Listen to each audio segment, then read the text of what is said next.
Doble naman ang pag-aasam ni Janine Gutierrez na makita ulit ang kanyang lola.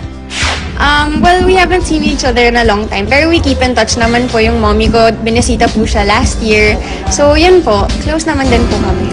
Hindi man tutok ang superstar sa kanyang granddaughter, naroon pa rin ang suporta ng iba pang kamag-anak sa showbiz ni Janine. Lahat po ng mga lolo ko, lola, sila Tita Rufa, sila ko Raymond. Sobrang supportive po pati sa Twitter and like when we see each other. Kasi mamita, napaka-supportive po. Lagi po ako binibigyan ng mga sapatos, ganun.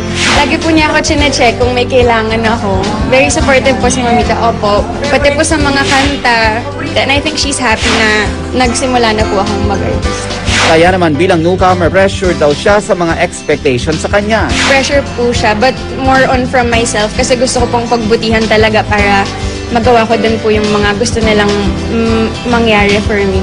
But it's very comforting po to know na marami pong nagbabantay sa akin dito po sa industry.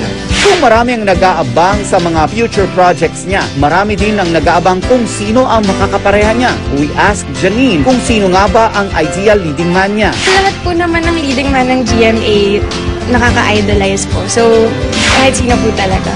Kahit sino po. Yung mga kasama ko po dito sa Party P, mababait po. Regular nating nakita si Janine sa Party Pilipinas, but given the opportunity, she shares with us her ideal project. Gusto ko po yung parang yung mga nire-remake para po yung ginawa nila yung Marimar, parang ganun. Kasi nung bata po ako, sinusubaybayan ko yung mga teleserye dati.